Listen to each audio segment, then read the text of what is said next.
Hey everyone, welcome to Neighbor Science, the only podcast about political economy and anime. I'm Ryan Salisbury, and today we have many-time guest Abdul. Hello. Very happy to be here. Very happy to be back in the content mines with you. Hell yeah, dude. Is this Isekai July? Yeah, it is. It's the second episode of Isekai July. We just did Yojo Senki, which is a terrible anime, but a great light novel. Hell yeah. That one was fun. There's no need to, listen to them in order or anything like that. So if you're listening to this one first, that's fine. So today we're talking about one of the older isekai series that has kind of been memory hold. It has been completely overtaken in the public conscious by Sword Art Online, which is a vastly inferior series. But today we're talking about Dot Hack Sign. So it's the original isekai about people getting stuck in a video game. I'm surprised at how good it is. I will say that. Yeah, I actually didn't expect it to be as good as it is. I remember it being pretty cool, and Sword Art kind of just really sucks. Other than I think season 2 is entertaining. So I didn't have much of an expectation for this, but yeah, it was a lot better than I remembered. And the more I watch episodes over again, the more stuff I notice. There's actually a lot going on, I think. So, just to introduce it, it's the flagship series of Bandai's massive Dot Hack franchise. That I think they produced 10 different anime series, both OVAs and full series. There was 4 PS2 games, and I think there were other PlayStation games that came out later. And there were manga, probably light novels. Just a huge franchise, which makes Sign really fucking weird when you think about it, because it's not like a fun action show. It's a plotting, meditative, melancholy character study kind of show, which makes it a lot cooler. And I would put it up there with Samurai Champloo in terms of greatest anime soundtracks. The soundtrack is fucking incredible. Yeah. Even I watched this with Megan, who's not super down on the series. But we both agreed the soundtrack is unbelievably good. Yeah, I've just been listening to it while I work. Yeah, I don't usually bump anime soundtracks, but this will come into my rotation if I'm just playing a random mix. I almost never care enough to add them to my streaming service. But this was maybe the first exception in years. Yeah. It's great. This and the Persona soundtrack, yeah. Oh, I haven't heard that one. I'll have to check it out sometime. It's weird jazz. It's very good. Oh, yeah? Nice. Yeah. So, Sign came out in April 2002, which was 3 months before the first of their PS2 games. That's the only one I played. Did you ever play any of the Dot Hack video games? I didn't own, I didn't really own a console till, the 360 generation came out, and I've also famously... If anyone knows me, I hated JRPGs till this year. Gotcha. The only one I beat Persona. Before. Yeah, until FF7 Remake, and then I played Persona 5, and now I'm trying to mainline Yakuza. I know it's not an RPG, and FF15, but the only one I beat before was Final Fantasy IV, which is a legit masterpiece. Interesting. I've never heard anything about 4. Sky Pirates, very good. Oh, cool. Okay. Yeah, the only Final Fantasy games I ever played were 9, which was not one of the famously good ones, and then 11, which same shit. Not one of the famously good ones. And then I played, was it 14 as the online one? Yeah. I tried getting into that 3 months ago because I was looking for an MMO to play, and everybody pretty consistently said that is the best one to get into if you're looking for something to get into. But then I don't know, 2 days into playing it, I was like, what the fuck am I doing? I can't. I'm not 20 anymore. I can't play a fucking MMO. I got a full-time job. I made the mistake of re-downloading World of Warcraft right before I moved to Edmonton, which I didn't know why I was doing it, or I think it was just a panic response to leaving my hometown or whatever. But such a mistake. You know what I mean? Like, it's so hard to commit to MMOs now. I don't know how people actually do it. Yeah, it's crazy. But I will say, this series, like, what it does so well is, like, take me back to the time I was able to play MMOs. Yes. Like, the relationship building in the series is really cool, and, like, I know it's, like, elevated, but it feels very... It feels like it's pretty real. A very heightened version of how you, like, meet and get to know people. And, like, I remember my World of Warcraft guild, Snakes on the Zeppelin, shout out. Absolutely none of you are listening to this podcast, but, like... I remember, like, the very close relationships I had in, like, my World of Warcraft guild, right? Which was just a huge amount of fun. Yeah. Yeah, it made me miss my, the heyday of Lord of the Rings Online. I was the hipster who played Lord of the Rings Online instead of WoW, so... I was in one of the top 3 guilds on our server, which was pretty cool.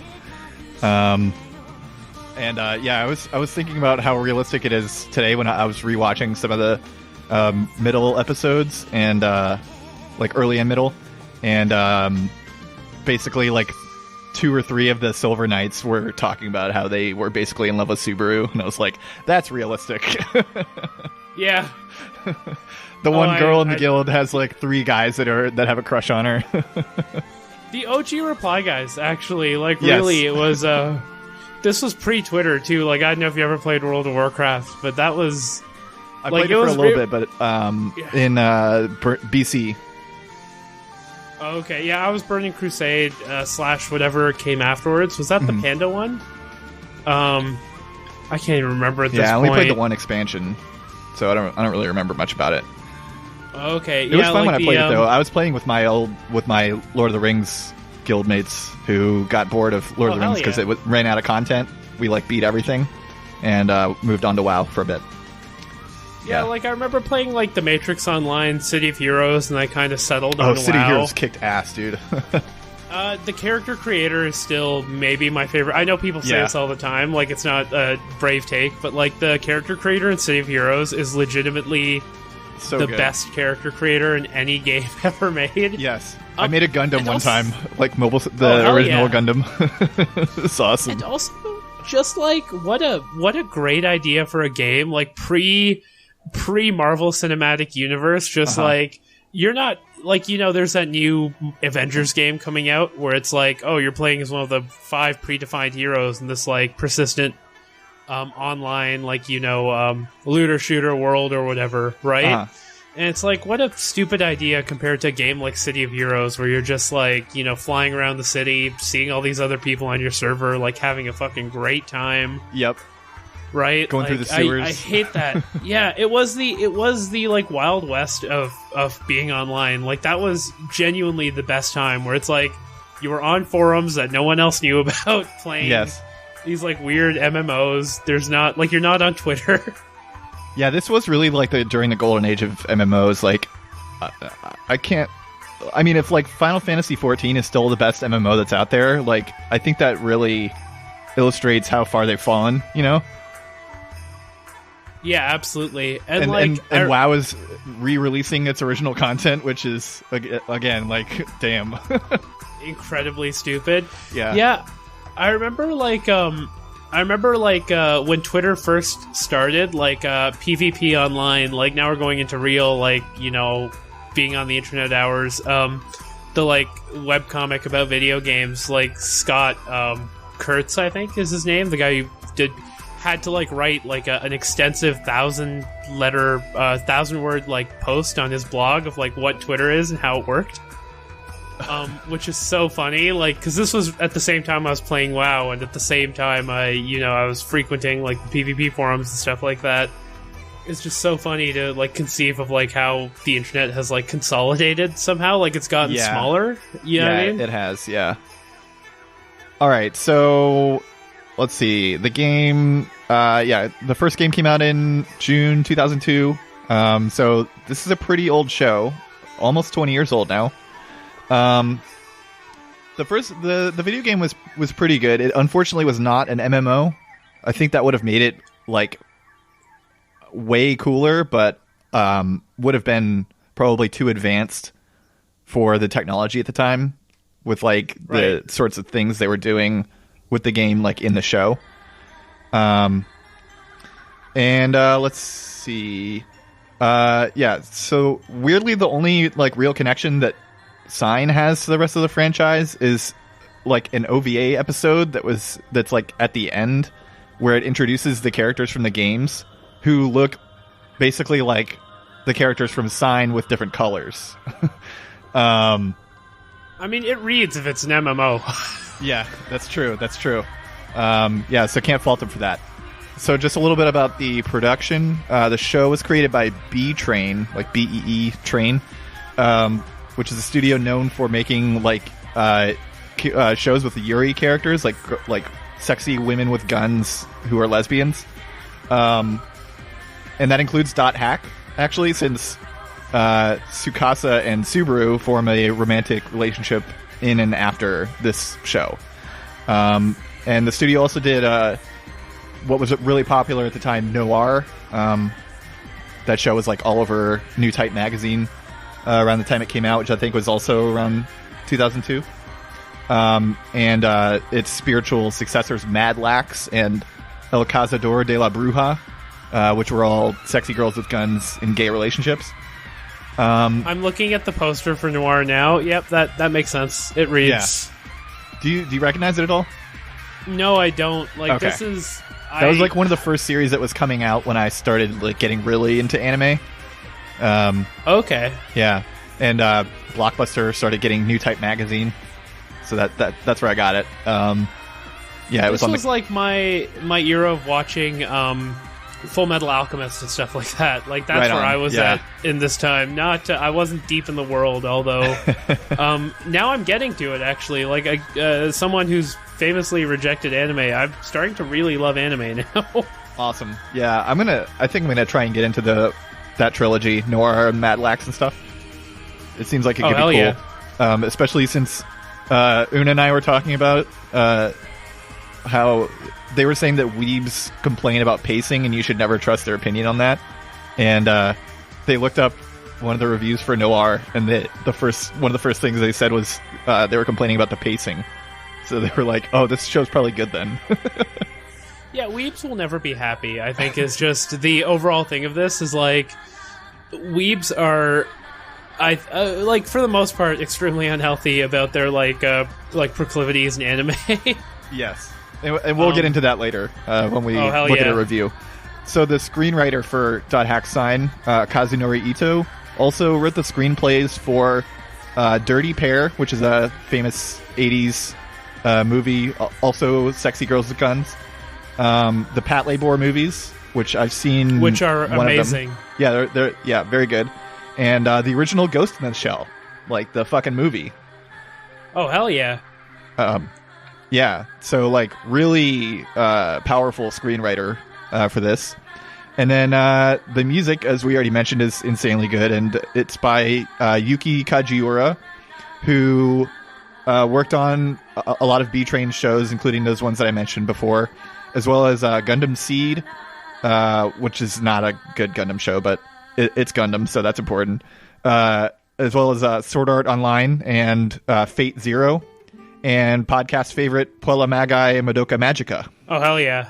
So a lot of credits for her. So let's get into the show discussion. I guess let's start with your overall impression of the show. So a couple of things about this show. The main character's name is Tsukasa, which is fine. But whenever, they started talking, I couldn't get Tsukasa Mikasa out of my head. And this was a really big issue with me watching the show. I would argue the biggest issue. Because... And I watched I thought it was on Crunchyroll. It was not. It turned out it was on Funimation, which I wasn't going to give $10 to. Right. So I ended up torrenting the entire series, and it had like janky ass fan subs for sure. Mm-hmm.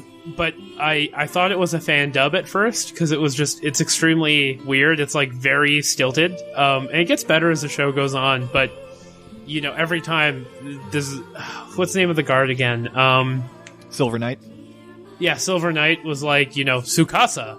I couldn't stop. Like, it was a big problem watching the show, but I mean, once you sort of to guys who play MMOs and like RP in them talk like that just overly like stilted, like you said. Oh yeah, if you've ever seen like the or ever been on the World of Warcraft RP servers or whatever, I don't know if they're still a thing. I'm sure they are. It was exactly like that, where people would get really mad. It's like that guy from Role Models. Yeah. Yes, exactly. Yeah. Oh my god, yeah. So I'm gonna say the voice acting is actually good. Yeah, it does match, and like, I mean, Tsukasa's voice actor, not bad once you get used to it and stuff like that. Silver Knight was really hard to escape, I'm not gonna lie. Yeah. His voice Sora actor is a little weird too. Oh yeah, but like Mimiru and Tsukasa, I think both did a really good job, and Subaru too, actually. But yeah, like I was surprised at how much I liked this show. Like after the first episode, I was like, Ryan, what have you gotten me into? And then by the time because I also watched this out of order, but like by the time I got to, about halfway through the series, completely out of order, I was like, I really like this. Like I don't know what it is, but this is a really, like, not suspiciously, but like, what's the word for it? Like unexpectedly deep show and like interesting show. Completely out of left field, because that first episode set me up for a lot of things I thought I wouldn't like, and then I really, really enjoyed it. Yeah, I felt the same way. I will say it deserves to be the first thing that comes to mind when we're talking about video game isekai over Sword Art Online. That I'm going to defend that take forever now. And I think like a lot of the characters seem to have really sophisticated, nuanced relationships with each other that extend like way beyond the story of the series, which is cool. And that's on top of like, because it's this huge franchise, it has like really, really deep lore. You could like just explore forever. And by the time you get to the end, you realize like it has a really serious and emotional story hiding just below the like fantasy veneer, which, if you were expecting like a lot of action, you're gonna be disappointed. But if you get into it and you're like, oh, maybe this will be a cool kind of like character development driven story, it's great. And there's like I think some like genuinely devastating moments in the show, and it does like by the end make me want to see like what else happens to these characters. I'm about 3 episodes from the end now. Like I think 25 was my last one. It's one of the shows I'm actually going to finish. Nice. Because I pick up a lot, and I rarely, if ever, finish them. And this is definitely one where I'm like, I actually do want to see where it goes and stuff like that, because it is, and the premise is so good, right? Like, like the premise of it, like the breakdown of like, MMOs, and to do this at the time it came out too would have been, I think, an extremely unexpected way to like approach like MMO subject matter for a series, especially something that's like a glorified ad for the video games, right? Right. Yeah. Yeah, that's the craziest thing is like, that it's an ad for the games because it came out right before it. That's like the purpose of anime, basically, is to like advertise whatever other media properties they're trying to sell you. But it's still really good. So let's talk about some of the episode specific stuff. Like I want to go over like all my notes for episode 1, because when I rewatched it, I was like, wow, there's actually like a lot more going on even than I remember from watching it like 2 weeks ago. So like the first episode, like the first moment, Tsukasa like falls from somewhere into a dungeon, and he awakens. He's covered in some like sticky substance. So he like comes to his senses, and Mimiru, one of the main characters, comes across Tsukasa and asks if he's okay, and he just doesn't answer her at all and pulls out like an ocarina and warps out. And then we see Silver Knight, who's like the police sergeant, like volunteer police sergeant guy, basically. Like neighborhood watch of the MMO. Yes. So he finds Tsukasa sitting alone and asks if he was seen, says he was seen with an illegally edited character, who's Maka, who will come up a lot. And Tsukasa just like warps away again, just like, fuck you, pig. And then arrives in this like gate area. I don't know I don't know the names of the areas very well, except for Mac Anu. That's the only one that I know. I think it's Carmina Gadalika, but yeah, it's hard to keep track of all the places. But anyway, Mimiru runs into him again and starts talking to him. And there's like this visual symbolism that I didn't notice the first time. Tsukasa has like this bug that's crawling around on him. It was crawling around on him when Silver Knight walked up to him as well. And it's still on him when Mimiru talks to him. And he says, "You're a pest." And you can't really tell if he's talking to Mimiru or the bug. But I think that's like the point, which is interesting. It kind of like characterizes their early relationship. And they grow into like being really close friends later. So she asks if it's like a good idea to mess with the Crimson Knights. And he says, "It doesn't matter as soon as I log out. Like, I can just log off. Who cares?" Basically. And then a minute later, he tries to log out and isn't able to. So we see him like doing some like quest kind of stuff. Like he's just playing the game, like montage style. And then he runs into Bear, who's one of the other main characters, who offers to help him out with this quest that he's comically failing at. And Tsukasa just warps out again. This is what he does for like the whole first episode. He just runs away from people. And it's great because like immediately they set up that this is an anime about the dangers of not logging off. Yes. Like there's so much in this that is just there's so many screenshots you can take from this and just immediately have reaction images for people, which I have been doing on Twitter.com. Yeah. It's so good. It's so good because I'm trying to remember the thing I sent you earlier today, which was probably my favorite line in the whole series, not for like reasons of story, but for reasons of I don't think posting anything would do much good for our cause. To which the reply is, then what chance do we have? Which is that's this really did predict Twitter. Yeah. So after Tsukasa warps out, BT finds Bear and chides him for leaving her, and says that he's not a gentleman. And he says, I am gentle, but not a pushover, which I didn't realize she says later in the series to someone else. I think it was Krim. And he says, "It sounds like someone else said that to you one time." Which is a pretty funny reference, I think. So Mimiru runs into Tsukasa again at the warp gate, and she just like sticks her tongue out and mocks him this time, which makes him like her more, which is pretty interesting. Like all of the people's attempts to try and like help him out and be friendly and stuff, he kind of rebuffs all those. But when Mimiru's just like, fuck you, he's like, this girl's kind of cool actually. So he says, "Can I ask you a question?" And he asks her if she's able to log out, and she's like, "Yeah, of course. What the fuck are you talking about?" And then he just like walks away, and so she follows him, and he tells her that he can't log out. And at this point, that bug from before tries to crawl on him again, and he like pushes it away. So I interpreted that as like he no longer sees her as just a pest. But then they start fighting, and so he asks her like, "Can you leave me alone?" So I guess the bug was like, him pushing the bug away was like he's about to do that to her. I don't know. But anyway, so he says some like fucked up stuff to her, and she slaps him, and he realizes that it actually hurts. So he starts crying because he basically realizes that he's trapped in the game. And let's see.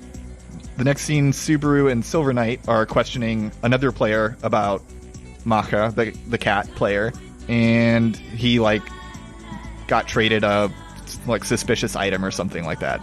That's about it for that scene. So Tsukasa re-enters the dungeon from the very beginning and remembers that opening a treasure chest is what got him stuck in the game. And Maka appears above the chest, and Tsukasa tries to ask Maka a question, but they disappear, and a tablet emerges from the chest. And when he touches the tablet, he hears like a disembodied voice, who turns out to be Morgana, the main antagonist of the show. And as he tries to leave the dungeon, he gets trapped by Silver Knight, who attacks him, and this guardian, like, floating jelly monster thing, appears out of nowhere and attacks and kills Silver Knight. And then at the very end, we see the police in real life. We see the police at someone's house, which presumably is Tsukasa's. And there's a girl comatose on the floor next to her terminal. So, like, a lot of stuff happened in the first episode. Pretty much sets up everything, I would say. Yeah, and its continuity from first episode down the series is, I think, one of the best things about this show. Like, it really does keep referencing this episode, like, as it goes on, it keeps building on it. You know what I mean? Yeah. It never feels like you've lost an episode, or like there's a reset somewhere and, like, relationships have moved back, which I don't know as a fact, but I've been told happens in a lot of isekai. And stuff like that, but like this seemed to work for me overall in retrospect. Just watching it was like I didn't know what to expect, I think is the problem watching this. Yeah, because there is a little bit more action in the first episode. Everything's a little faster paced, so it is a bit different than the rest of the show, which is like a bit slower, and it's more focused, I would say. Right. But yeah, it really does set everything up. And one thing they do in this show a lot is it can be confusing if you're jumping around, but they'll repeat scenes from earlier episodes, but with more of what happened added onto it. So like the scene where Silver Knight attacks Tsukasa and gets killed by his guardian, they show that exact scene again in episode like 14 or 15, but with more, like, you see more of what happened. And then same with like the scene at the end of episode 2 when Tsukasa's guardian attacks Mimiru and Bear lunges at him.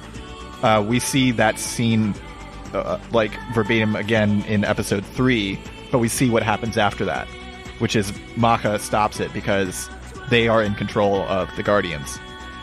And I like that as a device overall. Like, I think that's a really not a bad device to use, because it tells you what you need to know for where you're at, which is nice. Yeah. And it only gives you enough. Like, this is a big issue with, I think, just writing in general, not just like anime writing, but it's like knowing where to like start and end a scene, and then realizing you can write the whole scene and then split it up between other places if the story makes sense for it. Like, it's really elegantly used Naruto device. Yeah. I don't know if you've ever seen Naruto, but that was like the biggest problem with it, is they would repeat stuff ad nauseum, and it was like you just start skipping shit constantly if you're like binging it. I don't understand why Naruto is so popular. You might be able to illuminate this for me.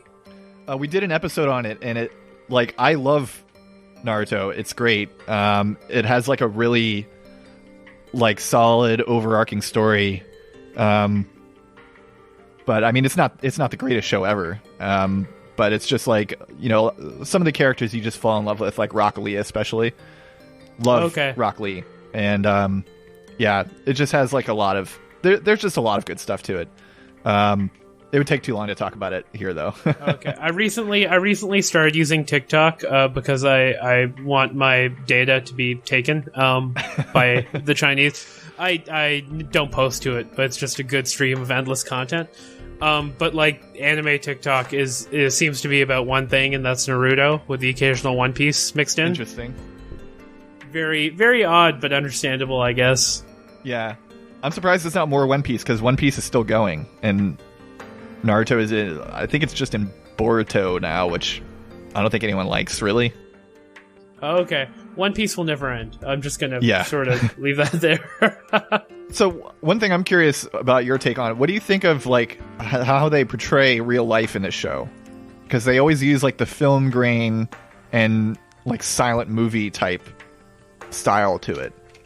I don't know if you noticed that as well. Yeah, I did. I like it. You know what I mean? Like it does capture this idea of being addicted to like an online video game really well, where you're like, going through life, trudging through life, waiting to like go home and log on, where like you have friends and have like an active social life and like things to do that are legitimately rewarding. Like, one of the reasons I think the feedback loop of something like World of Warcraft feels so good is because you actually feel like you're making progression, right? Yes. Like, this is all, and especially World of Warcraft, which is all fetch quests. It's so metered out, like get 10 of this and you'll get this, right? Right.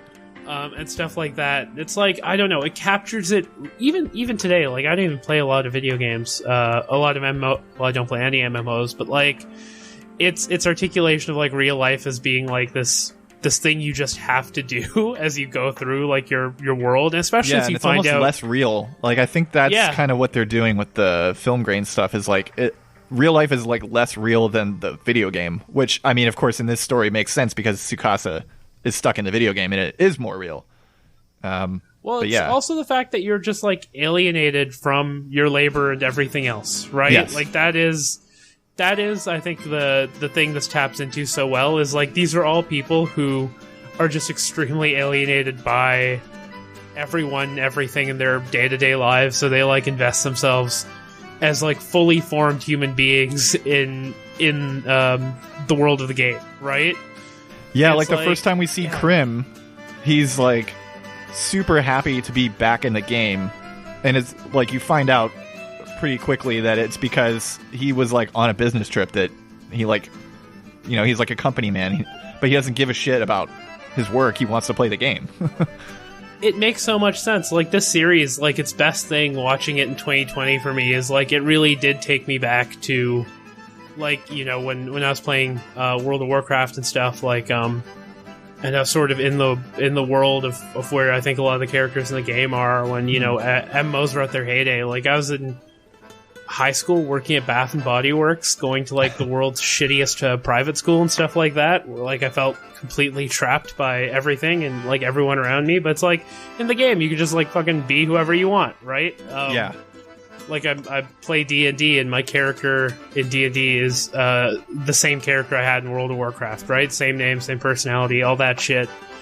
And it's like it's just such a particular kind of escape and such a particular kind of like connection to other people that like you know, like we were just talking about earlier, like the internet deliberately disassociates you from, and this it captures that spirit so well. You know what I mean? Like it I cannot articulate that enough. Like that is the strength of the series, is it understands what it's like to be online in this era like almost perfectly. Yeah, and like what you were saying before about how, you know, games make you feel like you have more of a goal that you're making progress on.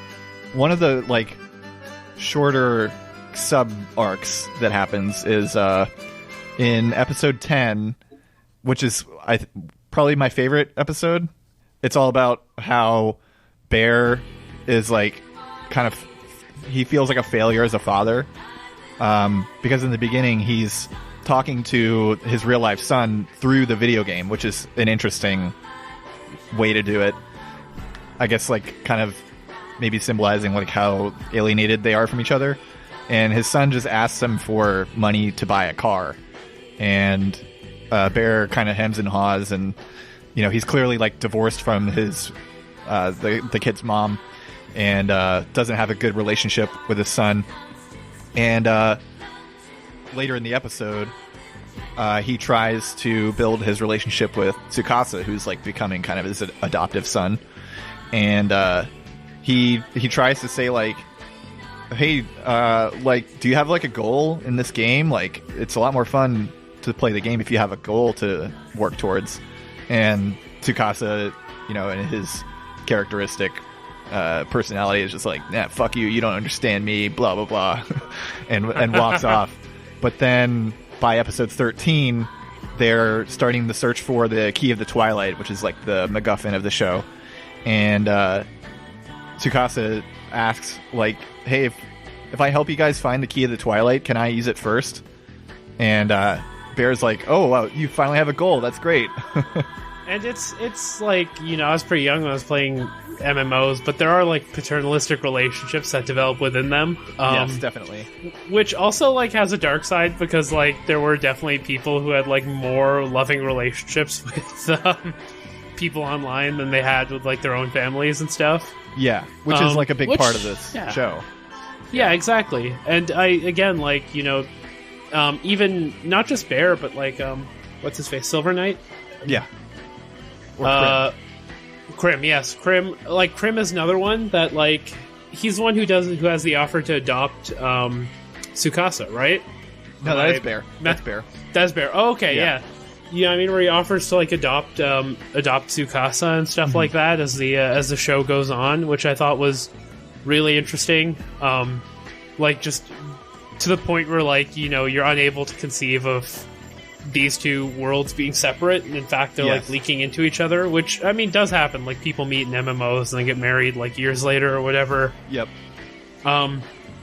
But stuff like that, which it seems again like ahead of where it was at for the time it came out, or the person who wrote this, the screenwriter, was like extremely online and somehow found the time to write this. Like, yeah, one of the big themes in End of Evangelion was like, you need to stop using this as an escape from reality, and this is like recognizing that escapist kind of tendency doesn't just exist in like reading stories, but also in video games, like to an even larger degree, I think. So yeah, I think it's pretty advanced stuff, because this isn't really something that I think people were talking about much in 2002.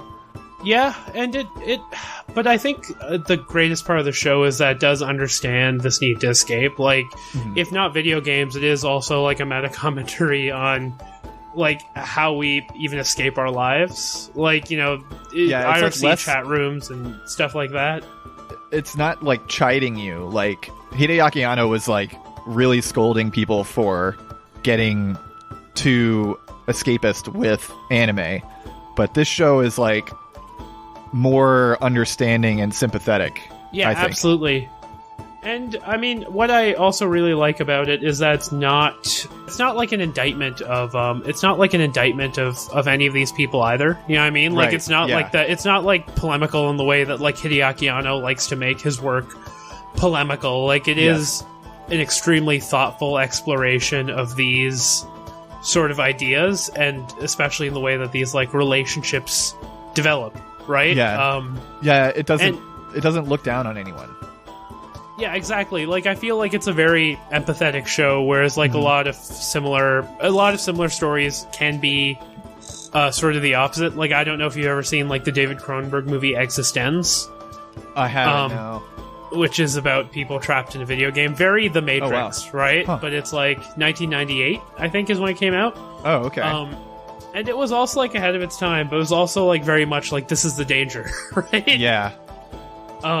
Which I don't really like as an idea, and I don't like that because it sort of sidesteps the underlying conditions that create, wanting to escape and wanting to like, log on to a game and just be someone else. Yeah, and there's a lot of stuff in here that like, has like a lot of symbolism about this kind of thing. Like, so the main story of the series is Morgana, who's that disembodied voice from the first episode, who's like an omnipresent AI in the MMO, is put in charge by the game's creator of developing Aura, who's this like little girl that's floating above a bed for most of the series, into like a full-fledged person. So I had to get some of this from the wiki, but basically like Aura is supposed to be like the ultimate AI, like completely like self-aware, self-directed, like a digital person essentially who has her own thoughts and feelings. And so basically the purpose of the world as a game is to have a bunch of people play it, and then to kind of like aggregate all of their personalities and experiences into an AI that can be like a full-fledged human being.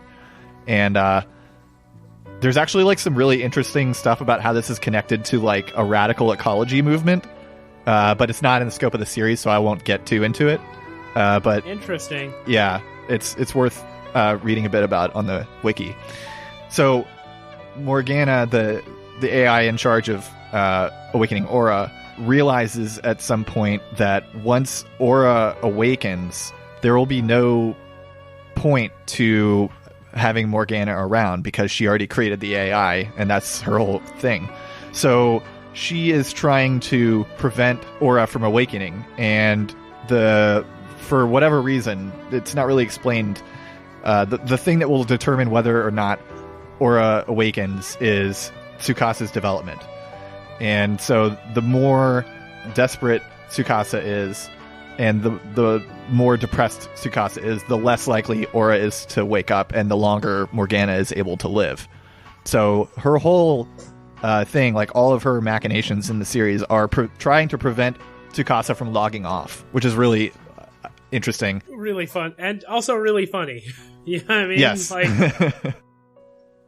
it's like the ultimate goal of you know, any act, and it sort of functions, you know, not intentionally as metaphor, but like the ultimate goal of like any reactionary movement is to like have you waste time by not logging off, right? Like, yes.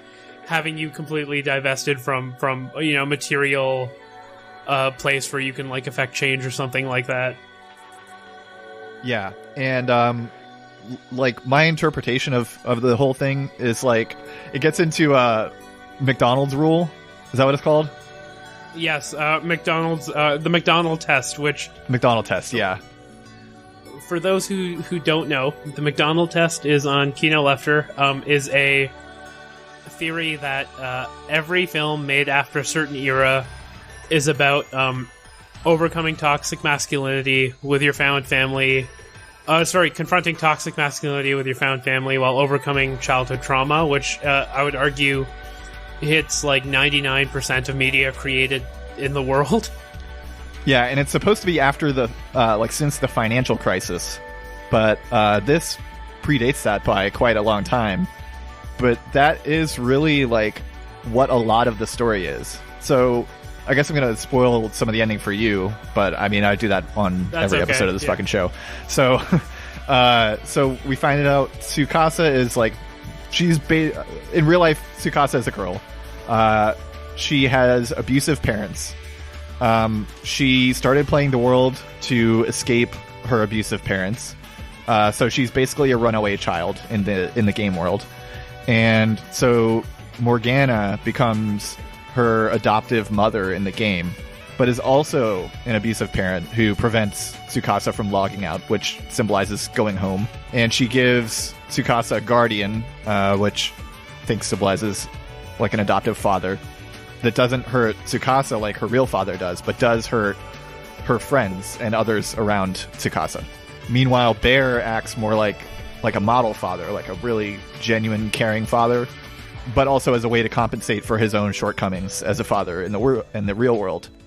And BT, who is his partner in the game, encourages him to adopt Tsukasa, but only if he's like really serious about it. So she does do a decent job of like separating the real world from the game world, and it's like, you know, Tsukasa is a real person. You have to be like serious if you're going to have like this real relationship with her.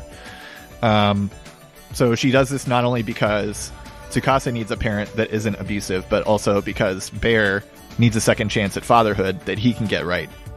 And then I think Maka is the biological child of the abusive adoptive parent Morgana, and they are mute because they are also abused by Morgana and are too afraid to act out or even speak.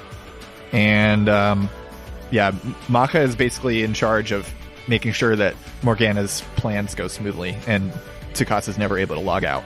And then there's another thing with fatherhood with the Harald, what's his last name? Something. Yes, Harold Horwick, the guy who created the game. Yeah. So the AI version of him, who just like repeats the same monologue over and over, also talks about failing as a father. So this is like a huge theme in the show. And Aura obviously is supposed to be his daughter, but he left her with what is essentially like an abusive, insane mother who doesn't want her to awaken and like become a real full-fledged person. So that's my overall interpretation of the story. And I forget why I started talking about that, but yeah. I mean, this is one of the ways in which, like, I think even like I gave anime a bad rap for like a long time, is because in Western animation or even just Western storytelling, you usually don't see science fiction or fantasy or, you know, something like this, which, you know, it's surprisingly grounded for the kind of series it is. Mm-hmm. In terms of like its mechanics and its rules, particularly like separating IRL from the game world. Yeah. but like you usually, don't see in Western like circles ideas of like cycles of violence, right, depicted through lenses like these, which I think the show does really well. I like a lot of what you're describing. I'll be honest, I did not read into my first watch, but like now that you're saying it, I can start sort of parsing it that way, which is really that came nice. out of my second watch through. Yeah, like my first watch through is very much like, I like the way these people are friends. You know what I mean? Like I really like the relationships they're developing here because they're really like warm and genuinely worth watching like the show for. But yeah, I did not get any of this. But now that you're talking about it, I'm like, actually, that makes a fuck ton of sense. So there is like a moment I want to mention that illustrates like how fucked up Tsukasa's parents are, which I didn't notice on my first watch through, partly because I didn't fully pay attention to some of it. But in episode 12, it starts with Tsukasa's parents are talking to her doctor about taking her off life support. And they don't say this directly, but like the doctor's basically saying like what would happen if Tsukasa went off of life support, and mentions Nancy Cruzan, who is an American woman who was in a permanent vegetative state in the 80s and whose family fought like a long legal battle to remove her feeding tube, which lasted 7 years in Nancy Cruzan's state. And this is like really fucked up when you consider the span of this series when Tsukasa's in a coma is only 6 months. So within like 3 months of Tsukasa going into a coma, her parents are already like, what if we just kill her? Yeah, I mean, that's where I think like the show shifted for me a bit in a good way, because like you get the sense from the first episode, but then it just immediately goes there. Yeah. Yeah, I mean, like it immediately just sort of kicks into gear with this stuff, and you're just like, okay, this is really weird, especially since I watched it out of order according to your priority list. Yeah, my bad. So, no, it's not a bad thing at all, actually. It was like watching Memento, but anime. But, like, yeah, I mean, I'm just like, how did we get from here to there? Yeah. Was, like, a big thing for me watching it. I'm like, now I want to see how the gaps are filled in. I guess it worked out then. Yeah, no, it absolutely did. It's like, I think... Like, I don't know, because I watched episode 1, 2, and then skipped ahead a bunch, and then, like, watched, I think, like, 11 to 25. Okay. And stuff like that. And it was, like, one of those things where I'm just like, I really want to know how we went from there to here. And, like, when you jump in, the character relationships are so formed at that point, like, by the, like, 11 mark or whatever. And it's like, this is really, like... and it didn't feel like they weren't people at that point, right? Like, it didn't feel like I jumped ahead and it was like, it was cheap friendship. Like, I'm like, they're referencing things I haven't seen yet. Like, it feels very natural. Even the voice acting, like, has improved significantly. Yeah. Yeah, like, when I started from, like, watching 1, 2, and 3 again today, Mimiru meets Tsukasa and Bear meets Mimiru for the first time in the first couple episodes, and I was like, oh wow, they weren't actually friends forever, even though it kind of feels like it by the end of the series. Yeah, absolutely. And yeah, no, like when you start bringing in like real world people who have been taken off life support and stuff like that, like not the sort of thing, like, again, I'm not an expert in Isekai, but I feel like it carries a very specific set of like statements when you describe something as an isekai, and that was like not what I was expecting. Yes, in the slightest. You know what I mean? Like, I'm like, this is extremely fucking dark and like extremely like this is a weird moral quandary to throw into the anime show, right? Yeah, it's kind of like it kind of is barely isekai, because usually isekai is like the person starts a totally other life and don't necessarily go back to it. Like, I mean, I guess the earliest series, I started watching Escaflowne a bit, and that one, it's like a totally other world that the main character can't go back to whenever she wants, but there is a clear sense that she will be going back to it at a certain point, especially because you find out, like, her grandmother or something like that visited the other world before she was born, so... Classic but this one is like plotline, yeah. But this show is like clearly everyone except for Tsukasa can just log off whenever they want. So it's like not as much of an other universe as other shows. but it still feels like its own complete other world. And the rules of the world are pretty well established, I think, in episode 1. I actually think that's the major goal of episode 1, now that I'm thinking about it even more, is like, I don't think it functions as well as like a storytelling episode, because it's like, no, we kind of need to establish very quickly what the rules of a limitless online world are, right? Yeah. And it's like, maybe it's to its discredit that doesn't like as elegantly flow that in with the plot that like genuinely starts merging in episode 2, right? But in like totality, the world is super cool. Like, the world is really interesting. There's a million locations, none of which I can remember the names of. Like, it jumps a ton, but it has that like slightly desolate feel of like an online video game, where it's like, you know, there's people around in a lot of these places. There's you know, activity happening, but it always feels like art direction wise just slightly too empty. Right. Yeah. You know, like, which you totally get if you're in like, what's that big World of Warcraft city? God damn it, I can't remember. But like, you know what I'm talking about. There's that big main. The Horde one? No, the Horde one well, the Horde one too. But I'm thinking of the big Citadel city for the Alliance. That's like a big castle or whatever. I know what you're talking about. I never played Alliance, so I never got to see it too much. But I did see the outside of it, and I saw like a lot of people in there. Yeah, like, it's one of those things. Stormwind, yes. Yeah. And that's kind of it, right? Like, when you're walking around Stormwind, it's the exact same feeling, where there's, you know, a couple of dozen other player characters, but, like, the city doesn't feel lived in. It doesn't feel like a place where, like, humans are, right? It's obviously a backdrop for you and your story, and, like, that is really where the art direction shines for this, is it captures that so well. It also, like, it feels like EverQuest, right, in a lot of ways, even down to, like, you know, the fan service armor a lot of the characters are wearing and stuff like that. There's a lot of boob plate. Which is surprisingly not that horny, despite its semiotics.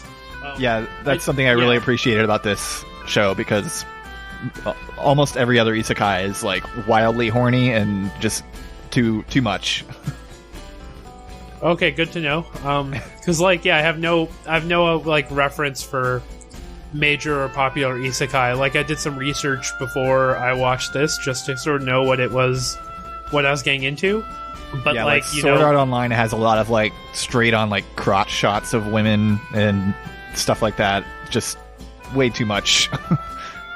Okay, yeah, it makes sense. Like, I think it's because this one did not have the bounce. You know what I mean? I think that was a big part of it, where it's like, you know, the characters were dressed in like MMO armor. Yeah, but they weren't bouncing all over the place. There wasn't like gratuitous jumping upskirt shots. Yeah, and also not a lot of violence. Like, I'll say that to its credit as well. Like, it's meditative nature. Also, like, the way the art direction ties into a theme rather than being a place for like epic shit to happen. Yes, is super cool, right? Like, I only remember the only memorable fight in the series for me was, like, I think it was episode 24 or 25 when they're fighting the 2-ball ring monster, which name I completely forget. Yeah. Just Guardian, I think, is all they call it. Okay. Yeah. Yeah, that was a good one. Yeah, and you mentioned, like, all the places. Just found, like, a kind of a fun fact about one of the places. And this kind of shows, like, how much they, like, set everything up ahead of time. In the show, so in episode 3... Tsukasa learns how to control the Guardian, and so he's trying to get Mimiru and Bear to meet him because the Guardian just attacked them in the previous episode. And the place he chooses to meet them is called Hula Grant's Cathedral, and the name is Old Norse for the cathedral that hides heaven. And it turns out later that this is where the Twilight Eye is, which forms a bridge to the place where they find that AI Herald character, like the secret of the game where they start to learn about the key of the Twilight. So it's like interesting how much they connect everything, and like how much lore there is like beneath the surface of stuff. I'm sure it's explained like heavily in flavor text on the games and stuff like that. Yes. Like, I'm sure the games have a ton of it, which is also, again, like, we're talking about it as like a serious sort of anime, which it is, but it's also still really weird to consider the fact that this is advertising for a massive PS2 game. Yes. Of which he wrote four all the... 4 PS2 games. Yeah, this dude wrote all the .hack movies and games. Yeah. I'm looking at his, like, IMDb now. Like, he also wrote Digital Monster X Evolution, which, you know, the less said about that, the better. But, like, it's completely batshit to me that this guy wrote Pat Labor, Ghost in the Shell. Pat Labor 2, the best one. Yes. Ghost in the Shell. That's the one I've seen, yeah. And, you know, 400,000 pages of .hack sign dialogue. Yeah, it's crazy. In episode 24, one of my favorite moments was Mimiru's talking to Silver Knight. They're, like, sitting down and, like, watching the sunset. And Mimiru's like, you know, something old man, like, calls him old man. And he's like, I'm not an old man, you know. I'm 23. I work part-time at a video rental store. That's all I do, though. That was a great scene. That was honestly, like, especially since he was so reticent to talk about his life before. Yeah, and he's kind of a hateable character early on. Well, he's a cop, right? Especially in those, like, early episodes. But, you know, there's points earlier before that where, you know, he's afraid of, like, combining or giving hints about his personal life. And people are asking, and they're... I think there's a scene where they're even, like, trying to guess for fun, right? You might be right. I don't remember that specifically, but yeah. Yeah, where they're like trying to guess what he does or trying to, like, guess things about him, and he's like, nope, not telling you. Yeah. And that's just, like, a really, like, sweet scene. You know, and again, like, very evocative of being on MMO and making friends and stuff like that. Yes. Where you just sort of, like, conjure bread as a, you know, level 40-something World of Warcraft mage. And just shoot the shit over conjured bread and water in, like, you know, Dalaran or something. Yeah, just like, and it's moments like that, I think, where the show, like, shines maybe the best, like, even more than the overarching plot, which is, I mean, it's cool, but it's not, like, the mystery. It's kind of hard to pick up on from one watch through. Yeah, and also, like, the mystery of it is not particularly the most interesting. Like, it's a very, like, singularity plot, right? Which is very overdone in sci-fi. Yeah. It really is, like, you know, those moments and those characters, and also watching Tsukasa, like, grow. Yes. Which it doesn't feel like it's an arbitrary growth from episode to episode. Yeah, and I mean, everyone's relationships grow really well. There's a moment in episode 25 that I really liked where, you know, they're gonna go fight Morgana, which I think was they did a good job building the tension for that, because Morgana is, like, an omnipresent being, and so they're just like, how the fuck are we gonna fight that? It's impossible. And so they're, like, you know, heading off to what seems like an impossible quest, essentially. And Bear turns to BT and says, like, hey, are you coming or not? And she says that she will hang back and make healing and resurrection potions for everyone. And he acknowledges her and goes through the warp gate. And Krim follows right behind and says, like, wow, you've earned his trust enough that he can just move on without hesitation. That's great. And which is also, like, very, very guild behavior. I'm surprised. The one thing I'm sort of disappointed the show did not have, by the way, is loot drops. Yeah. You know, because, like, that felt like the one element that was missing was, like, oh, I got a purple legend. And I understand why they did, because they mentioned it a little bit. Yeah. But definitely not as much as it would be in an actual game. Yeah, but because the character silhouettes and the designs are so cool, like, why would you fuck with it? But yeah. You know, it's stuff like that I think would have, like, kicked it up a notch. All that said, though, you know what I mean? Like, it's nice. And that's also part, where Mimiru and Tsukasa go on a, like, they clear a dungeon, and she's like, hey, why don't you take this staff? Like, you can have a better staff. And he's like, no, that's okay. Why don't you just take it? And she's like, because I'm not a fucking wizard. I'm a sword master. I don't need a staff. And he's like, well, you can just take it and sell it. Like, I'm happy with how I am. Something no player character has ever done to video game, by the way. You only match the legendary loot to other legendary loot. You don't, you don't just let someone keep the legendary. No one is that charitable online. Yeah. One other thing we haven't talked about Sora much at all. Sora's like this really hateable player killer, like PKer. He's constantly like showing up out of nowhere and threatening people, and then also like asking to be friends with them. Weirdly coded as gay. A little at least bit, at least in the English dub, he like comes off as like extraordinarily effeminate. That's true. Yes. Which in the Japanese version, I think he is just supposed to be like a weirdo. I don't know if he's supposed to be gay, but I guess I don't know as much how they would have a stereotypically gay person talk in Japanese. So I might be wrong. No, that's very fair. I just remember being like very well. They certainly did the job right because his voice actor was the most annoying voice actor I've ever heard in the English dub.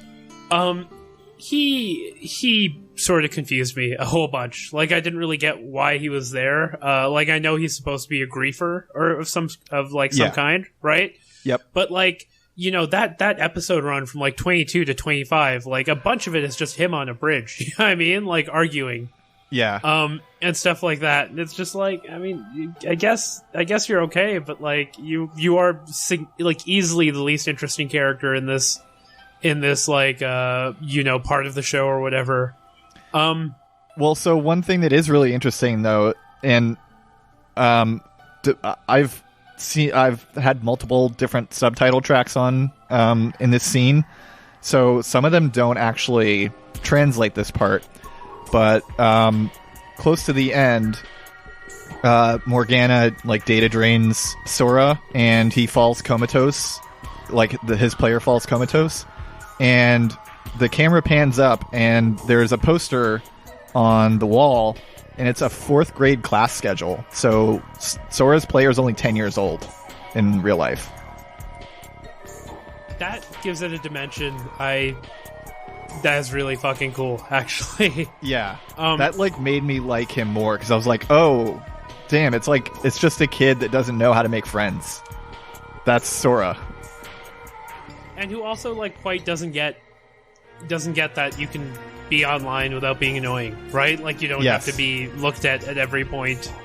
Yeah, I think he's like trying to impress people. I think that's like what his character is supposed to be. He's like a kid that's trying to impress adults because he is really good at the game, but he's good in a way that like everyone hates because it's like, dude, I'm trying to play this game. Fuck you, like, quit killing me. What's wrong with you? But he's like trying to show you that he's really good at it and is better than you. Yeah, now that you mention this, it actually makes me like the character a lot more because if it was a more stereotypical kind of griefer, you know what I mean? Like it would have fallen flat. But this actually works so well. It's such a like clean way to like talk about. Like I don't know how old you were when you logged on for the first time, but like I was like fucking 6-7 years old. You know what I mean? Yeah. And I for a fact was that annoying online, right? Like. Yeah, I definitely started playing Neopets when I was that young. Yeah, exactly. Like, I remember going on, like, the Force.net message boards or whatever and shit like that, right? Like, fucking, really, really popular fucking child growing up. But yeah, like, and the Matrix Online, stuff like that. Yeah, it was a whole thing. And, like, everyone else I know around that age was equally as annoying, right? Like, all they consumed was... message boards, free-to-play online video games like Neopets, and shock sites, and stuff like that, right. Between the ages of like 6 and 12. So it's like one of those things where it's, I get it. That makes a whole lot more sense. That is a weirdly brave choice for a show like this as well. Yes. Prophetic, actually. Because like kids these days don't log on like that, right? That's another thing. Like there's kid gates on everything, there's children's Netflix, like they're consuming fucking Paw Patrol, instead of going on to websites they should not be on, doing things they should not be doing online, right? Yeah. Playing Fortnite. Yeah, 100%. Playing Fortnite and learning how to call people the N-word rather than, go on to like watching Faces of Death when you're 8 years old or something like that. Yeah. going on something awful and not knowing what's going on. Yeah, just like someone posts a link to like an ISIS beheading video and you click on it and you have no reaction to it because you're 4 years old, you know, in 4th grade and you're a psychopath, right? Yeah, that was the whole thing. So, I guess we also haven't really mentioned Subaru much, even though she's like a pretty central character. I guess, like, she's, I think, maybe one of the flatter characters, personality-wise, I mean. Just a little joke there. But she's like probably closest to Tsukasa. She's the one who like develops a romantic relationship with Tsukasa in real life. That's like the last moment of the main series, is them finally meeting each other in the real world, which is a really sweet moment.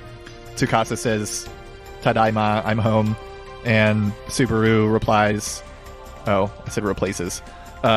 Replies, "Okaidi, welcome home." So it's like they are finally joining the real world, you know, going home to the real world. We also find out in one of the last episodes that, I think from Krim, that Subaru is disabled. She's in a wheelchair, and so the reason that she started playing the game is so that she could walk around, which is a really interesting character detail. Something I was thinking about when I was playing Satisfactory yesterday, since I'm having a little trouble walking in real life. And I was walking around smoothly there, and I was like, wow, I almost forget that I can't walk in real life now. It's cool. Yeah, actually, I get that. I mean, as a larger person, you know what I mean? Like, playing games like NBA 2K, which I play a ton of. Yeah, I mean, it's just like, man, I wish I dedicated this much time to just learning how to do a real life layup. You know what I mean? Yeah. Or like, you know, even Yakuza, where like, you know, your character sprints, but in true janky Yakuza game fashion, like he gets winded and then doubles over on his knees. Nice. You know, yeah, it's like one of those things from like, man, he can sprint so much longer than I can before he has to do this. You know what I mean? Like walking up the stairs, I'm like, God damn, I'm out of shape. Yeah. But yeah, like that detail about Subaru, which I didn't get to the end of the series, so I still, you know, I did not know, is also really interesting. I get it. You know what I mean? Like, video games are a level of escape. And like there's the empty escape of like, I don't know if you've ever played like Flight Simulator Online, like people who take flight simming really seriously when they're playing with others and stuff like that. This is the type of person I have not found out about yet. Okay, I'll find the video and send it to you. Someone on Reddit recently, that cursed website, posted like a video of him griefing flight sim cosplayers, like people running control towers and stuff. Wow. Because they're just asking for his call sign, they're asking for his landing ID, they're telling him where to circle, and he's just... Okay, so last time I played a flight simulator was like Microsoft Flight Simulator from like 2004. So, hell yeah. So they now have... You can be like an air traffic controller in a flight sim? Yeah, allegedly. Wow. I never even thought about that. Which honestly sounds really cool. Because, I don't know, it's the same reason people play fucking farming sim or whatever, right? But then there are people who, like, you know, I know a lot of people with like autism and stuff who play MMOs because it's like an easier way to connect with people, you know what I mean? Like people who feel uncomfortable about social cues and, you know, having to deal with like the real world consequences of knowing others because of like, you know, because of the way they are, like it creates like an avenue to build meaningful relationships and stuff like that, which is, you know, important. And like I like that they put that in there. I think with that detail that you told me, like the show might almost verge on like trauma porn, but I don't know. Well, I would say that it doesn't, just because they mention it like so much in passing, like, and it's not until like episode 25. Right. Or 24. So it's like you don't know about that the whole time.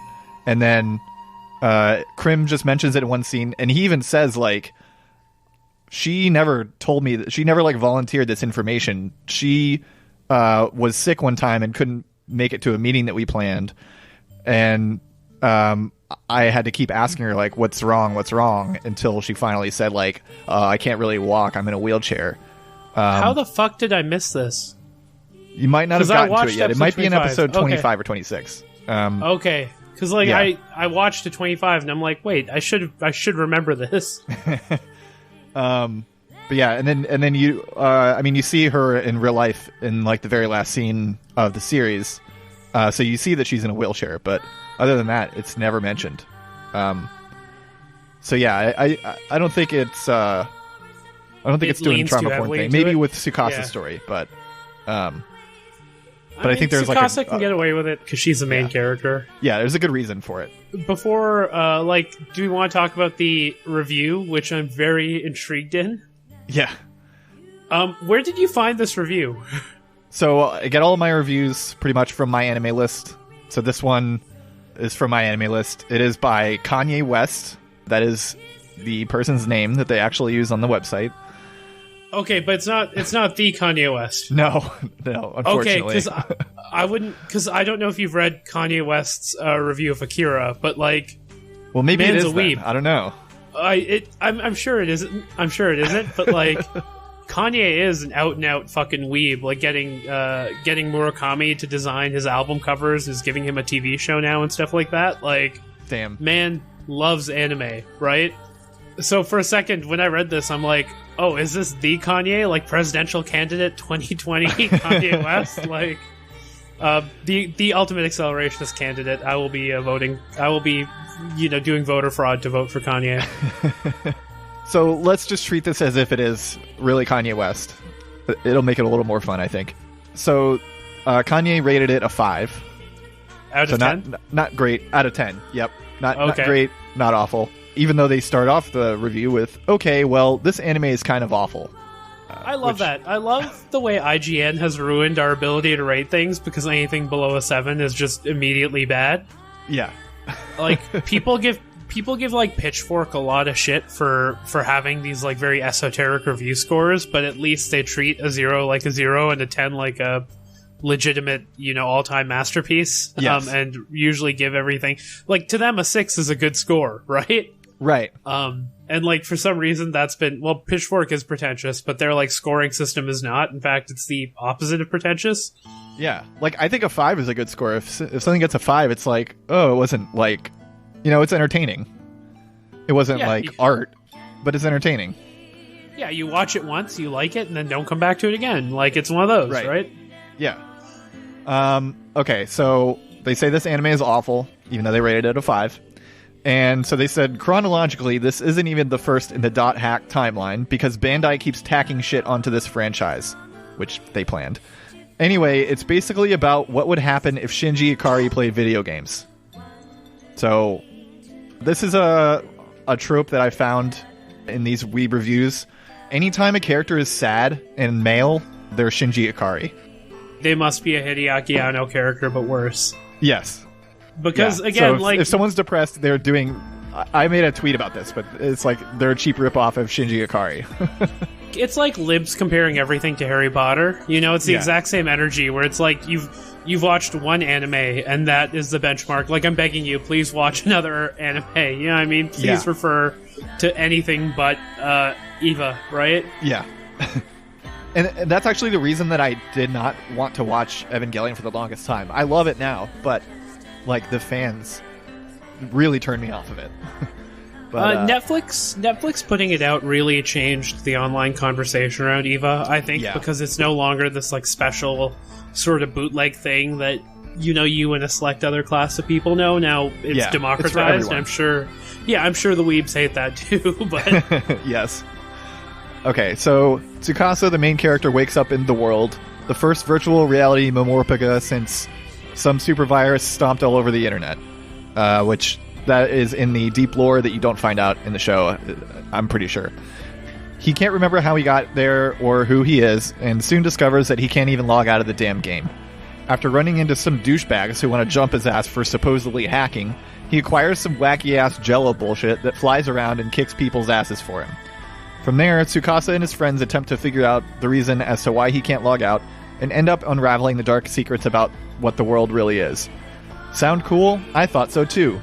As it turns out, B-Train pulled a fast one and replaced all the cool aspects of playing a Momorpaga, like in parentheses, like bitchin' ass spells, gun blades, implying other players' parents are really the same gender, etc. There we go.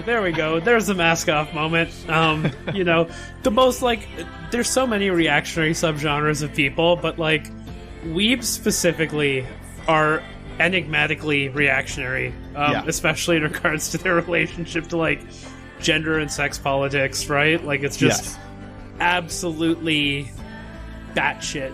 And, like, you can't even blame Japan for this one. It's 100% this, like, weird confluence of just, like, capitalism and social conditioning that's brought that the worst of is brought out by, I don't know, fan service or something.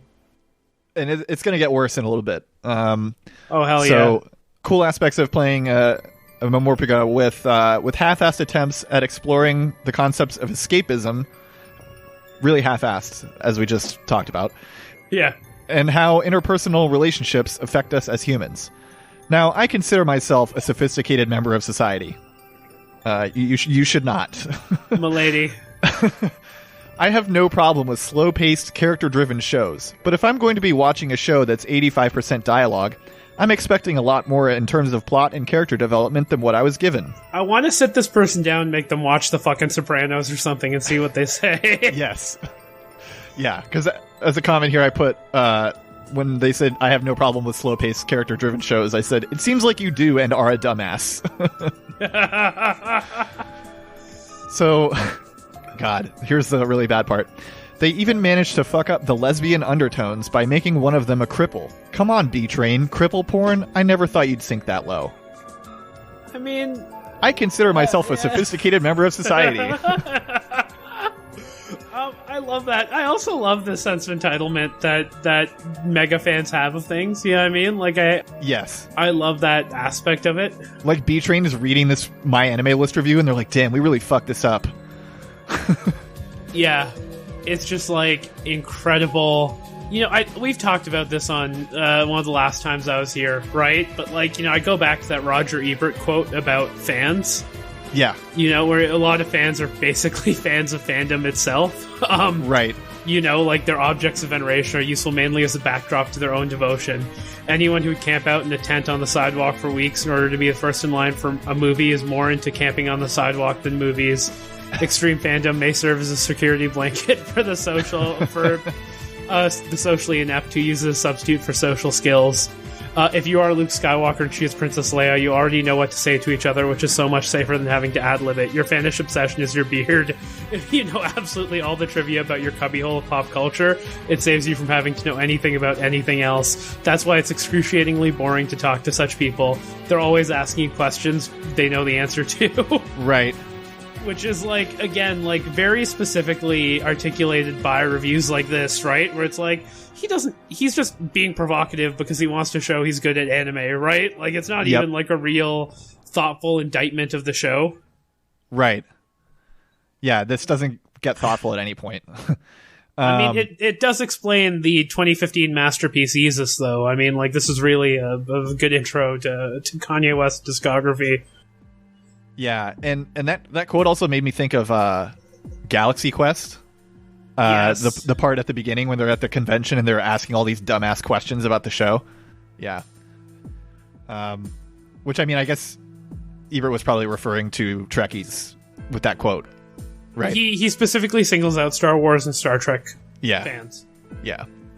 All right, so back to the review. The art is fantastic. Beautifully painted backgrounds, imaginative character designs, although that's to be expected considering they were done by Yoshiyuki Sadamoto, which, just like you said, they're just trying to show off how good they are at anime. And for the most part, top-notch animation come together to make the anime really stand out. Plot aside, if you really dig artsy shit, you'll be able to appreciate the detail that went into the show. I consider myself a sophisticated member of society.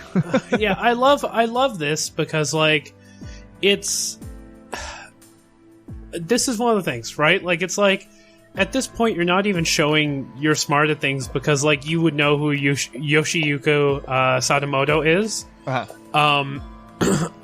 Like, just by Googling it, right? Like, you're not even portraying, like, a knowledge of themes or art or, like, demonstrating an actual passion of how you made this, right? It's not like it's an intelligent analysis like you're claiming to do of any part of the show. It's just like, I know this person's name, right? And it's like, no, of course not.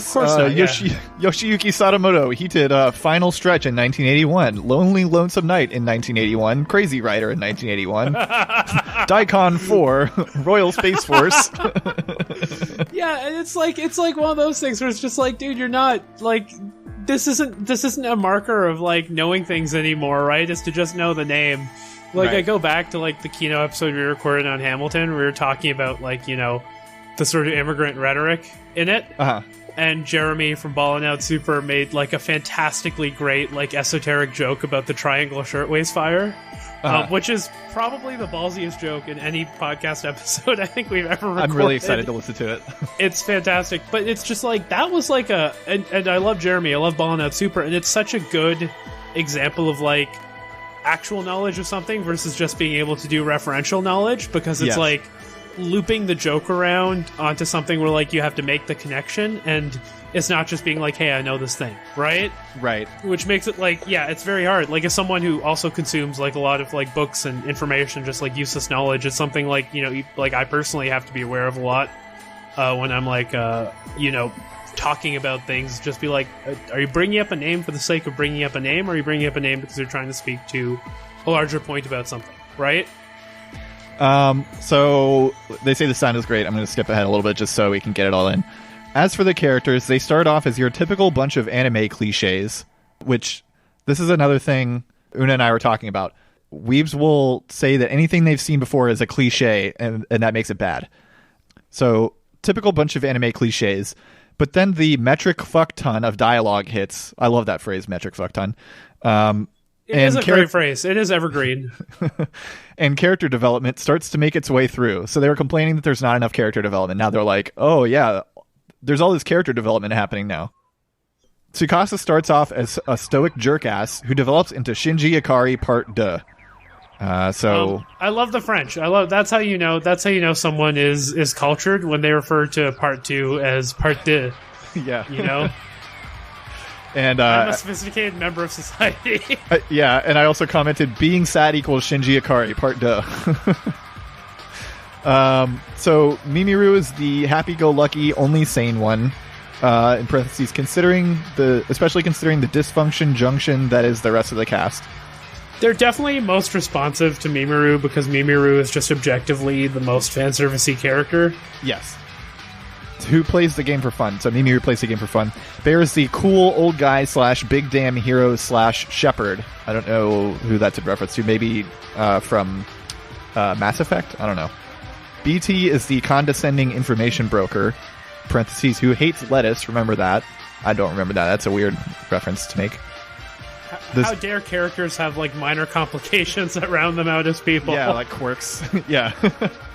The Silver Knight is the cliche shonen hero. I have no idea what they're talking about there. Silver Knight is nothing like a shonen hero. I don't know what they're trying to say. This is where you just use words. This is where you just use words to sound smart, right? They're like, really it's a very classic trying hard thing. to say, like, the reason that I dislike this is because it's bad. I think that's what it is. So he's the cliche shonen hero that fights for justice. All caps. Yeah. Who, through character development, stops being so bombastic and douchey and starts being a more approachable big damn hero. And by the way, this is all one big run-on sentence. So he's like 5 sentences in this sentence here. My man's does not know clauses. He is not aware of paragraph. This is a poor forgot where example. His period key is. Yeah. For Christmas, let's get him the fucking, editorial style guide or something like that. Subaru is the shrinking violet / woman in charge with a twist. Classic cliche.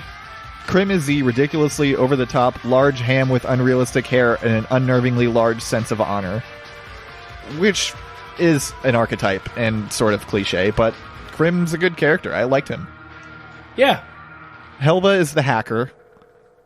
Cliche, hackers in a video game. Come on. We've heard that so many times before. Hackers around computers. Those hackers can't stop hacking. What a fucking cliche, yeah. Yeah. Sora is the lovable jerk ass who assaults women in games. So this, I think, gives a little window to their personality. They think Sora is lovable. Yeah.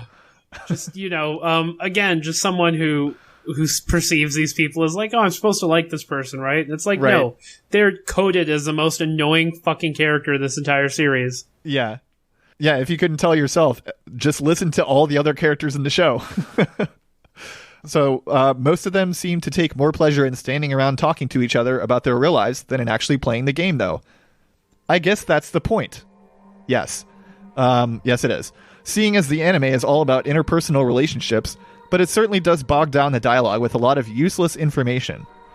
And I said, it's not useless, dum-dum. Interpersonal relationships. Yeah, like, it's about interpersonal relationships, but they're useless information. It's like... That's the character development you are complaining about not being there. Yeah, it's... See, stuff like this just makes me depressed, because it's like... I want to know everything about this person now. You know what I mean? Like, I want to... I do this thing where, like, I go down a rabbit hole. Like, I saw someone online posted this guy's thing on Facebook that was like... I've been raw dogging strippers since I was 20 years old. I'm not scared of COVID. Wow. And like people were sharing it around because this guy had died of COVID, right? And like, God. It's ridiculous, and it's like darkly hilarious. That's a final statement. I don't think it's worth like laughing at this dude about. You know what I mean? Yeah. But then I go down this rabbit hole of just like, because it's obviously one of those people who just never set his Facebook to private. Oh, like, I see. Looking at his entire private life, like what he does for a job. He was like an entertainer at like a cabaret club in Florida or whatever. Like this big, overweight Hispanic dude. And just like, finding out everything about this dead person's life because I don't know, it's like a compulsion I have. It does sound super interesting. Yeah, and it is, right? Because, like, you see people share these around a lot where, like, someone who died of COVID's last Facebook post was like, I'm not scared of COVID. And then the comments are, either people laughing at them or, like, friends and family being sad that they've passed away, right? Right. And it's like, and on, like, the Minion Death Cult Facebook group, too, like, they post a lot of screenshots of, like, boomers and chuds, being racist and stuff like that. It's, like... so interesting to go into their private lives and just like see what they do and what they are. And this is the exact kind of person that would like send me down a 3-hour rabbit hole of like figuring out what their high school was like. I'm giving so much about myself away here, holy shit. But like, figuring out like what their high school life was like, where they're online, and like what led them to be this person. You know what I mean? Like, it's like a legitimately fascinating character study. Yes. All right, so the last little bit, they just couldn't leave it off at a high point here with the useless information that they give about the characters. So they said, and implications about lesbian cripples. Ugh. Overall, if you like boring shit, you'll love .hacksign. And so speaking of going down rabbit holes, I always like to click through to the people's other reviews when I read one of these terrible reviews. And they only had like 3 total. One of them was Evangelion, and they gave it a 10 out of 10, not because of anything that it said, like because it was a nice, like a good work of art or anything like that, but just because it had epic badass mech fights. So that's the type of shit that they're into. You love to see it. Yeah. Yeah, I looked through some of the other ones too, and it was all like a lot of them started off with, as a former hardcore gamer, I had high expectations of this series, which I thought was pretty funny too. I'm sure they're writing very kind things about The Last of Us 2 online right now. Yeah. But yeah, no. Overall, I will say, .hacksign, worth watching. I'm probably going to finish the series today or tomorrow. Yeah, definitely. And again, definitely deserves to occupy our collective conscious about the video game, stuck in a video game isekai anime over Sword Art Online, which I'm not even going to do an episode about. Fuck that show. Fuck yeah. So I think that wraps it up for this. Do you have anything that you want to plug, Abdul? Yeah, I'll just very quickly plug myself on Twitter at Socialist Raptor. You can find my writing at abdulymalek.com. I promise it's better analysis than this. And sometime this week I will write about The Last of Us Part 2. Because I can't get it out of my brain since I finished it. And you can follow my podcast. The more important thing, to be honest, Kino Lefter. We're a socialist film podcast at Kino Lefter on Twitter or Kino Lefter on Apple Podcasts. We just had a great crossover with Jeremy from Ballin' Out Super and Bryn from BP Bledis and their podcast, Gen Loss. as well as like recent episodes with like Will Menaker from Chapo, and a couple of other really awesome guests. So yeah, no, thanks so much, Ryan, for having me on. I'm excited to eventually come on again, talk something else, because I love talking anime. So yeah, take it easy. Thanks a lot for coming on. And I just want to say, in reference to Kino Lefter, I am on your side on the abolish firefighters argument. Okay, bye. Thank you so much. Bye.